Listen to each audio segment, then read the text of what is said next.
बिटिसिआव हाग्रामा महिलारिनि अनगायै जौसिन दैदेनगिरि रावबो गैया। 19 मानास सेरफां बियाबाव MCLA बिजाथि हिसाबै गेलेनो थियारि। ভাল লাগিছে কেণ্ডিডেটৰ কাৰণে এতিয়া মোক যদি এনাউন্সমেণ্ট কৰিছে আৰু মই মানাস চেৰপাঙত MCLA ইলেকশ্যনৰ কাৰণে পুৰা প্ৰস্তুত।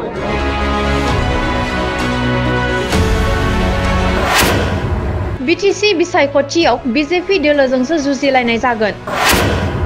मानास सेरफां बियाबाव UPPL दोलोआ खामानि मावनो हायाखै।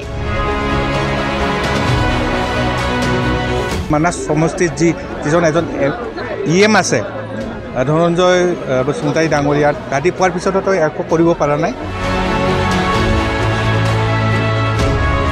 बिटिसि बिसायख'थिनि थाखाय हाग्रामा महिलारिया आंखौ बिजाथि गेलेनो फोसावदोंब्ला आंनि थाखाय साबायखर बावो।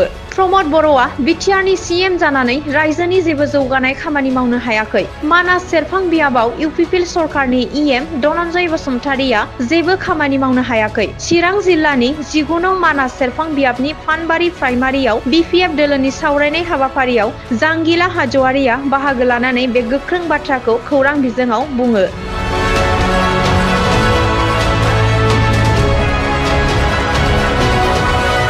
প্ৰথমে হাগ্ৰামা ছাৰ ডাঙৰীয়াক যিজন আমাৰ গুৰু হয় আমি শ্ৰদ্ধা কৰোঁ, আমি মানে ভক্ত আৰু হাগ্ৰামা ছাৰৰ। তো তেখেতে যদি এনাউন্স কৰিছে হাগ্ৰামা ছাৰকে মই প্ৰথমে ধন্যবাদ দিম আৰু ভাল লাগিব, মানে ভাল লাগিছে নিশ্চয়, মানুহ হিচাপেতো ভাল লাগিবই। ভাল লাগিছে কেণ্ডিডেটৰ কাৰণে এতিয়া মোক যদি এনাউন্সমেণ্ট কৰিছে আৰু মই মানাস চেৰপাঙত MCLA ইলেকশ্যনৰ কাৰণে পুৰা প্ৰস্তুত।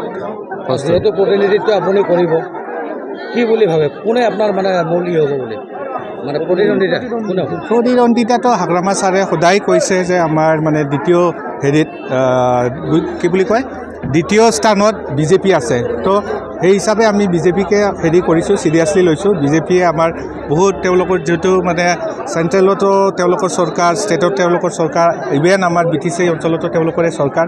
তো তেওঁলোকে শক্তিশালী দল, ৰাষ্ট্ৰীয় দল এটা, তেওঁলোকৰ লগত আমি মানে সাজু কৰি ৰাখিছোঁ নিজকে। চেণ্ট্ৰেলত বা কেন্দ্ৰত যদি আমাৰ BJP চৰকাৰৰ লগত UPPL চৰকাৰ আছে, এই মানাস চেৰপাং সমষ্টিত UPPL মানে দলে মানে সোমাব পৰা নাই নেকি বা ঢুকি পোৱা নাই নেকি? নহয়, মানে ৰাইজৰ মাজত যদি সোমাব লাগে তেতিয়া কাম কৰি দেখাব লাগে। তেওঁলোকে কাম কৰিব পৰা নাই।